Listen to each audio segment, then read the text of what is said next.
Hey everybody, it's Ron from Nightsky Recording Studios, and I'm sitting here with the very talented LindZ Owen. Hey. And we're in the studio working on a project together that's ultimately going to become an album. And we're working on one of the tracks today from that album called Stardust. And we wanted to take this opportunity to show you guys a little bit about what goes into recording, actual vocals and how in-depth the process can be. This is going to be the first in a series of many videos we're going to do about production. We'll do some on guitars, some drums, some mixing, some editing, things like that. But today we're going to focus on just vocals. And like I said, we're going to take an in-depth look at how to record vocals and clear up some of the misconceptions that people have. They think you come into the studio real fast and you just lay down a track and it's going to sound good, it's going to sound like your favorite record, and that's not the way it works. So let's get ready to take a look at some of the things involved.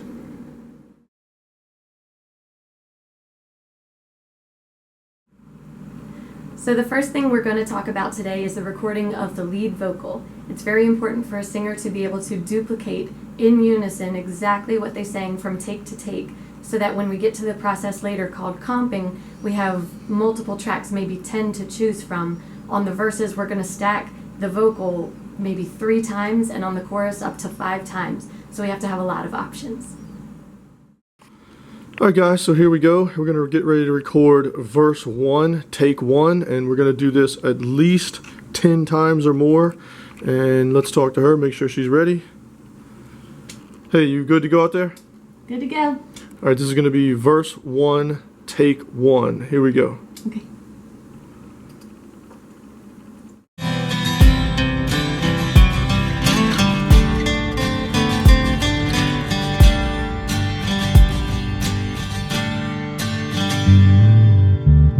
Slow down, I just wanna breathe you in right now and feel the skin of our lips stick together and pull apart.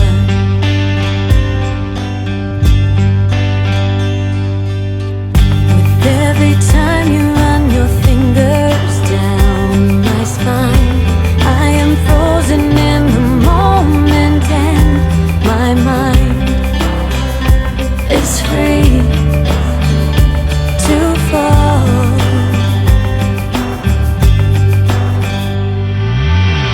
They say you don't know what you got till it's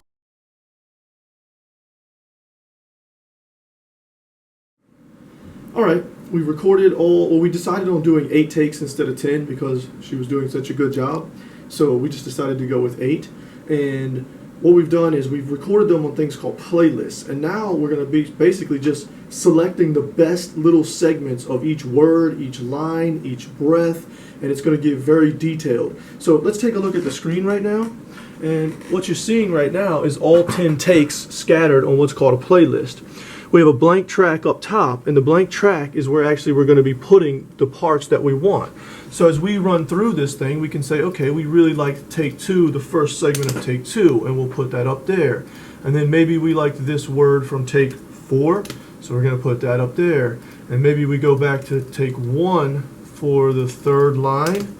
And you can get really, really detailed in this. You can get down to actual little, breaths and words. Like sometimes we'll find a little crack in a voice that we really like. Like for example, this little crack of a vocal right here. Maybe we take that from take 1, and then we actually take the rest of it from, let's say, down here on take 6, throw it up there, move the crack over, throw it up a little bit, and then basically we're just going to be building takes. So we have to listen to all 8 takes, 1 word at a time, 1 phrase at a time, and then from there we'll build our master, our master track. It's definitely a very tedious, time-consuming process, but it's important. And after we do the first lead vocal, guess what? We have to do that for the 2nd stack and the 3rd stack. And on the choruses, we're going to have 5 stacks. So we're going to have to find the best one for the lead, the best one for the 2nd stack, the 3rd best one for the 3rd stack, and so on, all the way until we get 5 tracks that we're happy with for the actual chorus. Okay, so let's probably move on to something else called vocal aligning right now.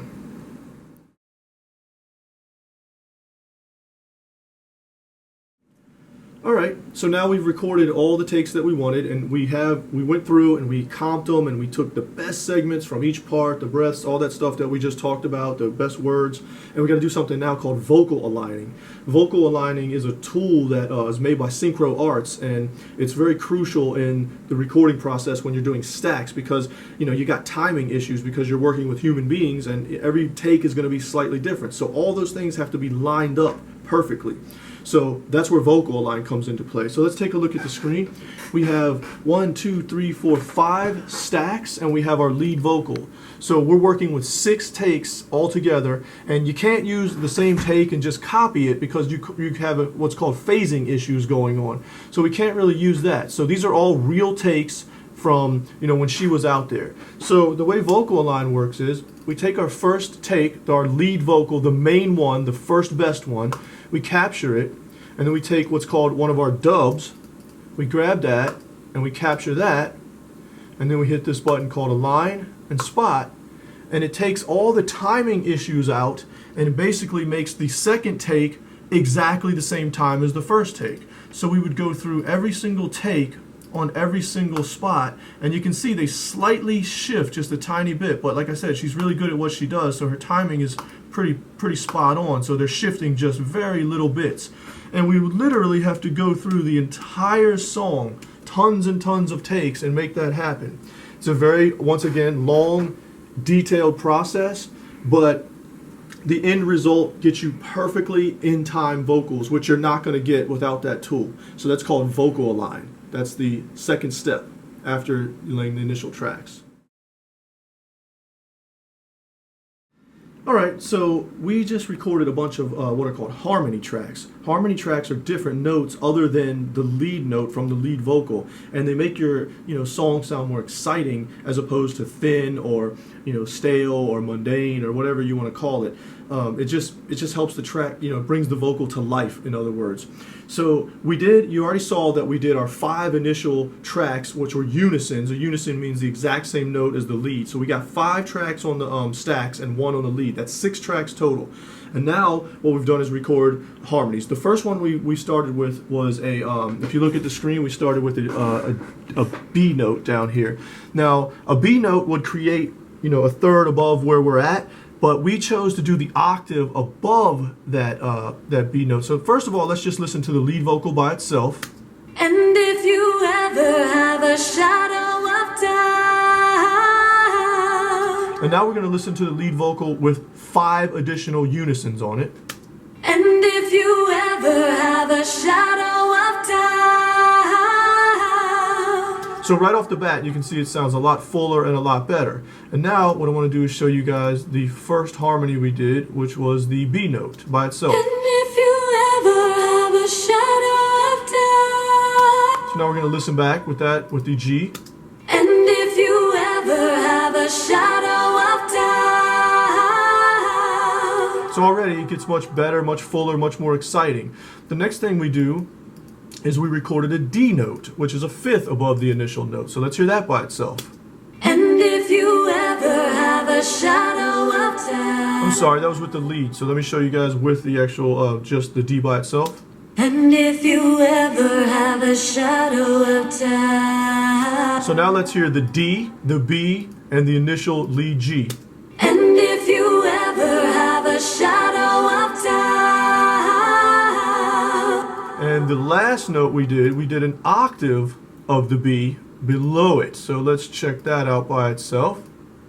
and if you ever have a shadow of doubt, So now let's listen to all 4 parts together, and this is going to be called a 4-part harmony, which consists of about 1, 2, 3, 6, 7, 8, 9, 10, 11, 12, 13 tracks on this chorus just on this part. and if you ever have a shadow of doubt, Sounds really good, really exciting, and it really brought the chorus to life. And in the mix, they don't really stand out like that. In the mix, it all blends together, and it just creates a much more full, exciting vocal. When we get to the next stage, those are going to be called pads, and we're going to do the exact same thing on those, but we'll discuss those in a minute.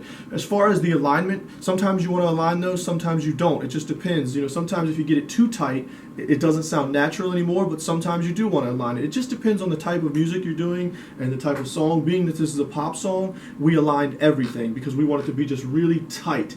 So now let's take a look at pad vocals.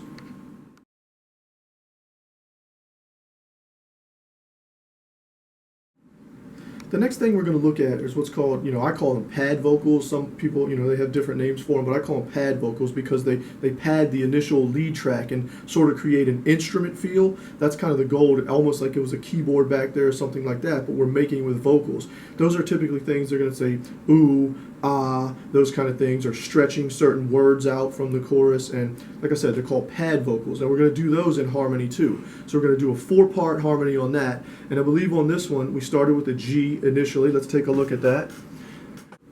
All right, so here's the G note by itself. They say you don't know, no, I won't.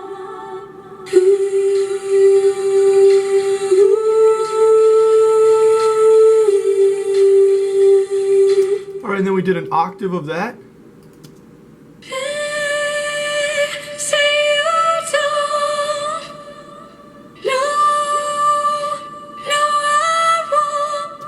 And then we did a B note.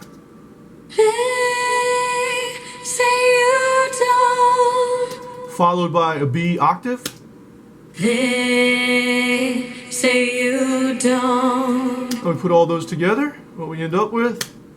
They say you don't. No, no, I won't.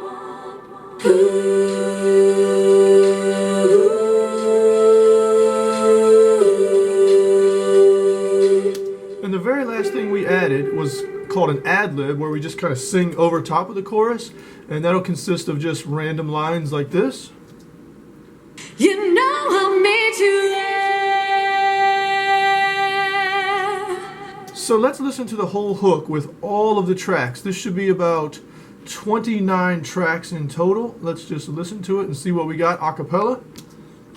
They say you don't know what you've got till it's gone, but I won't have to lose you to know you're the one. Yes, I knew long before we started, from the look in your eyes. I knew it from the look in your eyes. And if you ever have a shadow of doubt, I'll meet you in your dreams. Just turn around. You know I'll meet you, and always remember we're made from the same stardust. And now I just want to listen in the mix real quick so we can see how they all work together with the instrumentation. And mine. They say you don't know what you've got till it's gone, but I won't have to lose you to know you're the one. Yes, I knew long before we started, from the look in your eyes. I knew it from the look in your eyes.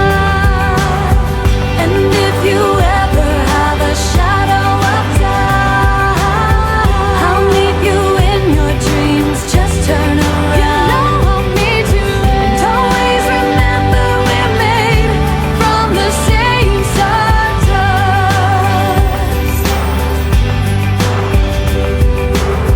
And always remember we're made from the same stardust.